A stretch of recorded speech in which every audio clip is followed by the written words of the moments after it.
아주 오래전 이야기입니다. 어느 지방의 조그만 교회에 목사님이 교회를 떠나게 되셨습니다. 그래서 갑작스럽게 목사님이 안 계시니까 주일날 장로님이 설교를 하시게 되었습니다. 설교를 하려면 다녀오라야 되기 때문에 저 옛날이기 때문에 두루마기를 입어야 됩니다. 그 두루마기를 입어야 되는데 그 가지고 있는 두루마리가 너무 길어요. 그래서 식구들에게 이렇게 얘기했습니다. 한 뼘쯤은 자르면 좋겠다고 이렇게 이야기를 했습니다. 저 일하고 바쁘게 이것저것 하다가 저녁쯤 돼서 사모님 되는 권사님이 참 내일 우리 장로님 설교하는데 두루마기를 좀 잘라달라고 그랬지. 그리고 한 뼘을 잘랐습니다. 그래서 손질해 놓았습니다. 밖에 나갔다가 볼 일 있어 늦게 들어온 딸이 가만히 생각하니까 아버지가 아침에 두루마기를 좀 잘라달라고 그랬는데 하는 생각이 들었습니다. 그래서 두루마기를 가서 한 뼘 좀 잘라서 손질해 놓았습니다. 집안일을 늦게까지 하다 피곤해서 잠이 들려던 며느리가 깜빡 생각해 보니까 아침에 아버지가 두루마기를 좀 줄여달라고 그랬는데 눈을 부비며 가서 두루마기를 한 뼘 잘랐습니다. 그리고 손질해 놨습니다. 아침에 교회 가려고 꺼내서 두루마기를 보니 이게 두루마기인지 저고리인지 구분이 안 될 정도로 아주 묘하게 생겼습니다. 그렇다고 어디 가서 갑자기 빌릴 데도 없고 고민하던 장로님 생각이 강대상에 가면 여기가 가만히 서 있으면은 위만 보이고 밑에가 안 보이니까 괜찮겠지 하는 생각이 들어서 그 두루마기를 입고 강단에 서게 되었습니다. 그런데 이 장로님 설교하다가 아마 그 마음에 감동이 됐는지 열심히 하다 보니까 강대상 옆으로 왔다 갔다 하다 보니까 교인들이 보니까 이상한 걸 입고서 서 계시거든요. 그래서 한 사람 두 사람이 킥킥 웃기 시작했습니다. 그제야 장로님께서 자기가 강대상 옆으로 왔다 갔다 했구나 하는 생각이 들었습니다. 그때 그 장로님이 웃는 교인들에게 이렇게 말을 했습니다. 내가 부탁한 말을 기억하고 늦게까지 수고해 준 아내의 사랑, 딸과 며느리의 효심이 깃든 두루마기입니다. 얼마나 좋습니까? 보기는 이상해도 여기엔 애정과 효성이 깃들어 있습니다. 이렇게 설명을 하자 오히려 웃던 성도들이 큰 감동을 받았다는 이야기가 있습니다. 이렇게 가장이 한마디 하면 그 말을 귀담아 들었다가 애정을 가지고 도와주려고 하는 아내와 또 아버지의 말에 순종하려는 딸과 며느리가 있다면 그런 가정은 행복하고 화목한 가정이라고 말할 수 있습니다. 뿐만 아니라 이렇게 섣부르게 잘라가지고 두루마기도 아니고 이게 저고리도 아닌 이상한 옷을 만들어 놓은 사람들을 바라보면서 역정을 내거나 화를 내는 것이 아니라 그들의 헌신 속에 있는 사랑과 효성을 본 이런 가장이 있는 집이라면 그 가정은 행복하고 아름다운 가정이라 이렇게 말할 수 있습니다. 사실 행복하고 아름다운 가정, 복된 가정은 모두의 꿈이라고도 말할 수 있습니다. 어떻게 하면 행복하고 아름다운 가정을 이룰까? 많은 사람은 생각하게 됩니다. 진정 가정은 인간 생활에 있어서 가장 중요한 공동체요, 사회와 국가의 기본이라는 말이 있습니다. 신학자 어거스틴도 말하기를 가정은 국가의 기초이다 이렇게 말을 했고, 일본의 유명한 신앙사상가인 우치무라 간주라는 분은 말하기를 기독교의 특산물은 국가가 아니다, 기독교의 특산물은 가정이다, 그런 말을 했어요. 태초에 하나님이 천지를 창조하시고 에덴 동산에 제일 먼저 만든 건 국가가 아니라 가정이었다, 그런 말씀입니다. 그렇기 때문에 이 가정이 소중하지요. 이 가정을 어떻게 아름답게 복되게 꾸며나가느냐 하는 것은 대단히 중요합니다. 어떻게 하면 복된 가정, 어떻게 하면 화목하고 아름다운 가정이 될 수 있을까? 우리 성경 말씀, 오늘 주신 말씀을 근거로 해서 그 말씀 속에서 몇 가지 원리를 찾아보려고 합니다. 오늘 주신 말씀 시편 128편 보면 2절 말씀, 거기에 내가 내 손이 수고한 대로 먹을 것이라 내가 복되고 형통하리로다. 한번 2절 말씀 같이 한번 읽어보겠습니다. 자막을 좀 띄워두시면 좋겠어요. 2절 같이 읽겠습니다. 시작. 내가 내 손이 수고한 대로 먹을 것이라 내가 복되고 형통하리로다. 여기 이 말씀의 내용은 뭐냐면 땀 흘리고 수고한 만큼 먹을 것이라, 그런 말씀이에요. 땀 흘리고 수고한 만큼 먹는다는 말을 들으면 사람들은 마땅하다고 생각해요. 땀 흘리고 수고했는데 뭐 그건 마땅하지. 좀 복이 있다라고 말하면 땀도 안 흘렸는데 뭔가 횡재를 하거나 뭐 또 노력도 안 했는데 큰 뭐가 생기면 그게 복 있는 것이지, 땀 흘리고 뭐 애쓴 만큼 얻는다, 이건 마땅한 것이 그건 복이라고 할 수 없다, 이렇게 생각을 합니다. 그러나 성경이 가리키는 건 뭐냐면 땀 흘리고 수고한 만큼 먹는 게 그게 복이다, 그렇게 말을 하고 있어요. 땀 흘리고 수고한 만큼 정당하게 벌고 정당하게 먹는 것, 이게 복이라는 말입니다. 다시 말하면 노력하지 않고 어떤 횡재를 얻으려고 하는 심리라든지 땀 한 방 흘리지 않고 많은 것을 소유하려고 하는 불안당의 심리라든지 이런 것들은 복 있는 것이 아니라 이것은 잘못된 것이라 그 말입니다.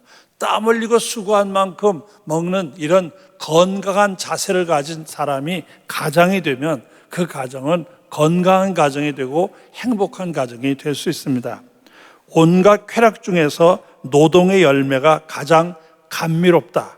노동할 수 있어야 된다, 이렇게 말을 하고, 또 노동에 의해서만 비로소 이 세상이 나의 집이 된다. 노동하지 않는 자는 고향을 가지지 못한다. 수고하지 않고 그냥 횡재를 꿈꾸는 사람들은 진정으로 자기 집이 없는 사람과 같다, 이렇게 말을 하고 있습니다. 그렇기 때문에 땀 흘리고 수고한 만큼 먹는다, 이런 건강한 자세를 가지고 이런 자세를 가지고 가정을 이끌어가는 가장이 있다면 그 가정이야말로 복된 가정이 될 수 있습니다. 많은 사람들이 쉽게, 별로 노력하지 않고 쉽게 돈을 벌 수 있고 또 쉽게 많이 벌 수 있다는 유혹을 받아서 거기에 투자하거나 거기에 돈을 집어넣었다가 잃어버리는 경우가 굉장히 많이 있습니다. 신문에도 기사가 나오고 뉴스에도 많이 나옵니다. 거기에 그냥 쉽게 지인의 말을 듣고 여기다 투자하면 뭐 많이 돈이 생길 거다, 몇 배, 뭐 엄청난 수익이 있을 것이라고 해서 거기에 함부로 했다가 마지막엔 다 잃어버리고 친구도 잃어버리고 재물도 잃어버릴 뿐만 아니라 심지어는 가정이 산산조각이 나가지고 아주 불행하고 어렵게 되는 경우가 많이 있어요. 오늘 말씀을 귀담아 들을 필요가 있습니다.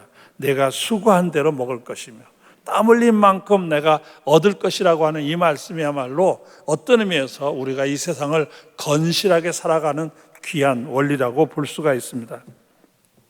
그 다음에 두 번째는 내 집 안방에 있는 내 안에는 결실한 포도나무 같으며, 그렇게 되어 있습니다. 포도나무의 아름다움은 줄기에 있지 않습니다. 포도나무의 아름다움은 잎사귀에 있는 것도 아닙니다. 포도나무의 아름다움은 꽃에 있는 것도 아닙니다. 포도나무 꽃은 정말 볼품 없습니다. 그러나 포도나무의 가장 아름다운 건 열매입니다. 열매가 있을 때 가장 아름답습니다. 이 가정에 있는 아내, 주부가 어떤 때 가장 아름다우냐를 생각해야 됩니다. 물론 여러 가지 원인을 찾아볼 수 있지만은 그 가정에 있는 아내가 가장 아름다울 때는 언제냐? 어떤 분이 말하기를 남편에게 좋은 격려자가 되어야 된다. 격려자, 격려해 줄 수 있는 사람이 되어야 한다, 그런 말을 했어요.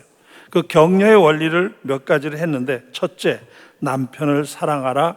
둘째, 남편을 고맙게 여기라. 셋째, 그에게 찬사를 보내라. 넷째, 타인 앞에서 비판하지 말라.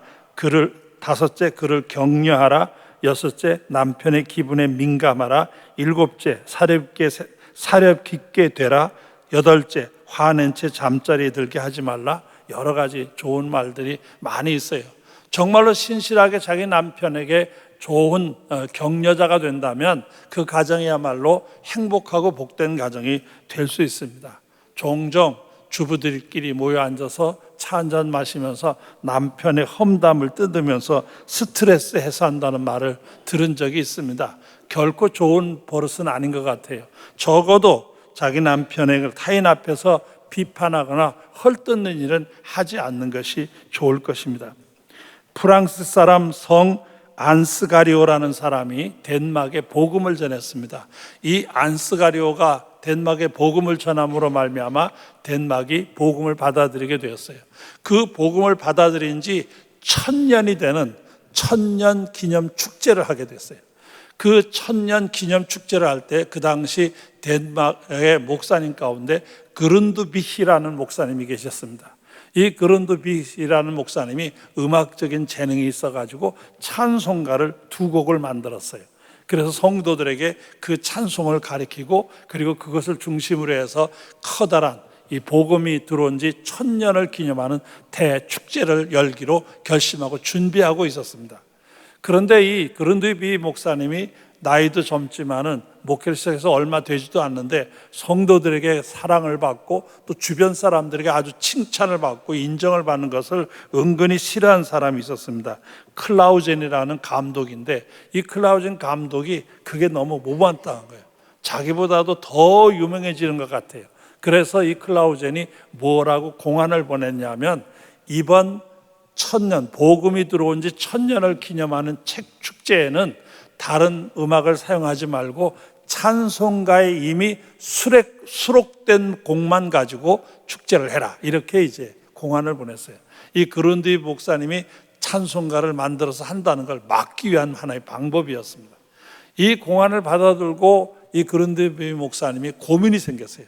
자기는 기도하고 그 기도하다 감격하고 너무 감격한 은혜의 감동을 가지고 이 찬양을 만들어서 성도들과 함께 기쁘게 이 복음이 들어온 지 1000년을 기념하는 예식을 가지려고 했는데 이걸 막는 거예요. 고민이 생겼습니다. 이걸 어떻게 해야 되느냐, 해야 되냐 말아야 되느냐. 그는 생각하기를 내가 전하는 설교하는 말씀을 듣는 성도들에게 내가 만든 찬송가를 부른다는 게 뭐가 그렇게 잘못이냐 하는 생각이 들었어요. 그렇지만은 이 감독이 그 자리를 지키고 있는 한은 자기가 교회를 떠나게 돼야 된단 말이에요. 말을 듣지 않으면 떠나야 돼요. 떠나는 건 좋은, 떠나게 되면 자식들이나 가정이 또 문제가 되네요. 그래서 고민이 생겼어요. 이렇게 할 것이냐 저렇게 할 것이냐 심히 고민하고 있었습니다. 그때 그룬드비의 목사님, 사모님 되시는 분이 그룬드비 목사님에게 이렇게 말을 했습니다. 당신이 걱정한 일이 무엇인지 저는 알고 있습니다. 그러나 우리 때문에 걱정하지 마시고 우리를 주님께 맡겨버리세요. 그리고 우리 주님이 당신께 명하시는 대로 충성하세요. 그분은 우리에게 먹을 것을 주실 방도가 무엇인지 잘 알고 계실 것입니다. 이렇게 권면해 줬어요. 이 권면의 말을 듣고 그룬드비 목사님 용기를 얻었어요. 그리고는 그 자리를 박차고 나갔습니다. 나가고 다시 새로운 교회를 시작을 했어요. 시작을 했는데 정말 크게 큰 교회로 부흥하게 되었고 이것이 덴마크 복음화의 불길을 일으키는데 크게 기여하게 되었고 그룬드비 목사님을 덴마크에서는 부흥의 아버지라 이렇게 호칭을 붙이게 되었습니다. 훌륭한 격려자, 이 훌륭한 아내의 격려 한마디가 그렇게 위대한 역사를 이루게 되었다 이렇게 볼 수가 있습니다. 두 번째로는 아내들을 격려하는 자녀들을 격려하는 어머니가 되어야 합니다. 자녀들을 잘 격려해 줄 줄 알아야 됩니다. 이 자녀를 격려할 때는 4가지로 설명할 수 있는데 첫째는 칭찬해 주어라, 둘째는 격려해 주어라, 셋째는 자극을 주어라, 넷째는 비교하지 말라. 제가 보기에는 자녀 교육이 굉장히 중요한 원리입니다. 자녀들을 칭찬을 많이 해줘야 되죠. 그리고 격려해 줘야 돼요. 비판하거나 비방하기보다는 자극을 줘야 돼요. 뿐만 아니라 다른 사람은 누구는 이렇게 잘하는데 어떤 애는 이렇게 하는데 너는 왜 그 모양이냐 이렇게 비교하는 것은 안 좋다 그 말입니다. 이렇게 자녀들을 격려해 줄 때 이 장녀들이 힘있게 자랄 수가 있습니다. 이렇게 주부가, 아내가 남편을 격려하고 자녀를 격려할 수 있다면 결실한 포도나무와 같이 아름다운 삶이 될 수가 있습니다. 뿐만 아니라 한 가지를 덧붙인다면 주부는 가정에서 심장과 같은 역할을 해야 된다고 볼 수 있습니다. 신앙적인 면에서 이 아내는 그 가정의 모든 식구들이 힘을 얻어 자신의 역할을 감당할 수 있도록 심장과 같은 역할을 해야 돼요.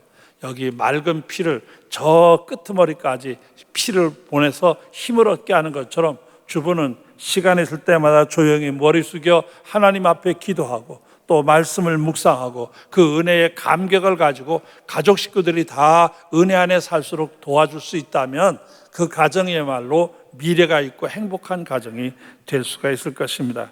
그래서 결실한 포도나무와 같은 그런 아내, 그런 주부가 되어야 합니다. 그 다음에 그 말씀에 이어보면 이렇게 되어 있습니다. 내 식탁에 둘러앉은 자식들은 어린 감람나무 같으리로다. 여기 보면 어린 감람나무라는 단어가 나옵니다. 감람나무라는 것은 이 올리브를 가리키죠. 이 올리브 기름은 이스라엘 사람들에게 특별한 의미가 있습니다. 올리브 기름에다가 특별한 향을 섞은 향유가 있습니다. 이 향유를 만들어서 어떻게 쓰느냐? 왕을 세울 때 왕의 머리에다 붓습니다. 또 제사장을 세울 때 제사장의 머리에다 기름을 붓습니다. 또 선지자를 세울 때 선지자의 머리에다 그 기름을 붓습니다. 그래서 이 기름 부음을 받는 사람들이 세 가지 직종인데 이분들은 이스라엘 사회에서 아주 지도층에 있는 사람이 되는 것입니다. 어린 감람나무와 같다는 말은 큰 꿈을 가지고 자라는 자녀가 되게 하라는 뜻입니다. 자녀들이 가정에서 큰 꿈을 가지고 자라게 되면 그 가정의 미래는 복될 것이고 그 가정에 희망이 있는 가정이 될 수가 있습니다. 어떤 공사장에서 흙을 나르는 허름한 트럭이 있었는데 그 트럭에 특이한 글귀가 하나 쓰여져 있었습니다. 거기 뭐라고 썼냐면 공사장 트럭 운전한다고 나를 깔보지 마십시오. 이래봬도 큰 딸은 대학에 다니고 있고 작은 아들도 유명한 대학에 다니고 있습니다. 이렇게 써붙이고 다녔어요. 내가 비록 이 허름한 트럭을 몰고 있는 보잘것없는 운전기사 같지만 내 딸과 내 아들은 명문대학에 다니고 있다. 무시하지 말라 하는 뜻으로 써붙이고 다니는 트럭이 있었다고 해요. 이렇게 자식들의 미래가 있고 자식들이 큰 꿈을 가지고 있다면 그 가정은 희망이 있고 보다 아름다운 가정이 될 수 있다. 이렇게 볼 수가 있습니다. 오늘 말씀 5절에 가서 다시 보면 거기 뭐라고 되어 있냐면 여호와께서 시온에서 내게 복을 주실지어다. 너는 평생에 예루살렘의 번영을 보며 이렇게 되어 있어요. 여기 예루살렘과 시온이라는 단어가 나오는데 이것은 신앙적인 의미를 가지고 있습니다. 신앙생활을 통해서 늘 은혜 받는 삶을 살아야 돼요. 내가 은혜 받는 삶을 살아야 행복한 삶이 되는 거예요. 아무리 내 가정이 괜찮고 삶이 여유가 있고 모든 것이 다 된다 하더라도 은혜 못 받은 사람들은 진정한 평안과 행복한 삶을 누릴 수가 없어요. 그래서 이 예배에서 은혜를 받아야 돼요. 주일 예배에 참석하는 것이 괴로움이 아니라 즐거움이 되어야 되고 기쁨이 되어야 됩니다. 억지가 아니라 기대가 되어야 돼요. 여기 나오는 것이 마지못해서 나오는 것이 아니라 오늘은 또 하나님께서 내게 어떤 말씀을 주실 것인가, 오늘은 하나님께서 내게 어떻게 은혜 주실 것인가라는 기대를 가지고 나와야 돼요. 또 주님을 섬기는 일이 의무감으로 하는 것이 아니라 정말로 믿음의 고백과 감격으로 해야 돼요. 이것이 바로 우리가 신앙생활하는 거예요. 여러분이 이런 신앙생활을 통해서 은혜의 감격이 있어야 내가 행복하고 내 행복한 사람, 이런 사람들이 모여야 그 가정이 행복한 가정이 되는 것이고 복된 가정이 되는 것이에요. 여러분이 예배에서 은혜를 받지 못하면 이건 제대로 신앙생활도 안 되지만은 여러분의 가정이 행복할 수가 없어요. 그렇기 때문에 우리가 진정 행복한 가정이 되려면 어떻게 돼야 하느냐? 이 예배에서 은혜를 받아야 돼요. 여러분 예배 시간마다 주시는 하나님의 놀라운 은혜와 말씀을 통한 교훈을 통해서 놀라운 은혜가 구체적으로 여러분에게 체험되는 귀한 삶이 되시기를 주님의 이름으로 축원합니다. 6절 말씀에 가보면 내 자식의 자식을 볼지어다 이스라엘에게 평강이 있을지로다. 여기 보면 자식의 자식을 볼지어다라는 말은 장수의 축복을 가리키는 거예요. 자식의 자식이라는 말은 손자를 가리키는 거 아닙니까? 손자까지 봐야 된다 하는 얘기예요. 여러분 한 가정이 화목하고 편안하고 복된 가정이 되려면 어느 정도 살 만큼 살아야 돼요. 너무 젊어서 세상을 떠나게 되면 불행하더라고요. 남자가 너무 일찍 세상을 떠나면 자식들도 고생하고 그 여인도 고생을 해요. 또 심지어는 반대로 부인이 너무 일찍 젊어서 세상을 떠나게 되면 자식이나 남편도 고생하게 돼요. 살 만큼 살아야 돼요. 여러분들도 이제 하나님의 은혜 가운데서 정말 살 만큼 사는 장수의 복을 받으시기를 주의 이름으로 축원합니다. 이 장수의 죽을 복도 이것도 은혜예요. 물론 병들어 골골하면서 오래 사는 것은 욕이 될 수 있는지 모르지만은 그래도 건강을 지키면서 우리가 하나님이 주시는 은혜 안에서 이렇게 오래 살 수 있다면 이것도 복 중의 복이라 이렇게 말할 수 있습니다. 지금까지 제가 설명해 드린 말씀을 근거해 보면은 어떤 가정이 복 있는 가정이냐, 어떤 가정이 정말 행복한 가정이냐. 첫째는 가장이 건실해야 돼요. 생각이 건강해야 돼요. 그래서 내가 수고한 만큼, 내가 땀 흘린 만큼 먹겠다라는 생각을 가지고 그 가정을 이끌어가는 그런 가정이 있어야 돼요. 이게 바로 그 가정을 행복하게 만들어요. 두 번째는 늘 격려자로서 남편을 격려하고 자식을 격려하면서 가정의 중심으로서 정말 심장과 같이 그 가정을 품어가는 그런 아내, 그런 주부가 있어야 돼요. 그래야 그 가정이 행복한 가정이 돼요. 또 뿐만 아니라 그 가정에 자라는 자녀들이 큰 꿈을 가져야 돼요. 미래의 희망을 가지고 크게 나갈 수 있어야 돼요. 그래야 그 가정이 행복하고 복된 가정이 되는 거예요. 그리고 더 하나 더 할 것은 그 가정에서 하나님의 은혜를 가지고 늘 신앙의 삶이 이루어져야 돼요. 깊은 은혜의 세계를 알아야 됩니다. 은혜의 감격이 있어야 진정한 행복이 있는 것이고, 은혜의 감동이 있을 때 정말 그 깊은 세계를 알 수가 있어요. 오늘 본문 말씀 1절에 보면은 그 1절도 이렇게 되어 있어요. 여호와를 경외하며 그의 길을 걷는 자마다 복이 있도다. 여기 복 있는 사람이 어떤 사람이냐? 여호와를 경외하며 그의 길을 걷는 자마다 복이 있도다. 또 같은 비슷한 말씀이지만 4절에 가보면 여호와를 경외하는 자는 이같이 복을 얻으리로다. 여기 분명히 하나님을 제대로 섬기고 하나님과 관계에서 은혜의 생활을 하는 사람, 이 사람이 진정한 복을 누릴 수가 있어요. 진정 복을 누릴 수가 있어요. 여러분의 가정에 참 복을 누리고 은혜 안에 살기를 원한다면 하나님을 잘 섬겨야 돼요. 하나님을 잘 섬겨서 우로부터 오는 은혜를 받아야 여러분의 가정이 복된 가정이 될 수가 있어요. 아까도 잠깐 인용했던 일본의 기독교 신앙 사상가인 우찌무라 간조의 글에 보니까 이런 말이 있어요. 가정이 필요한 것은 재산이 아니다. 또 소위 이 세상의 희락도 아니다.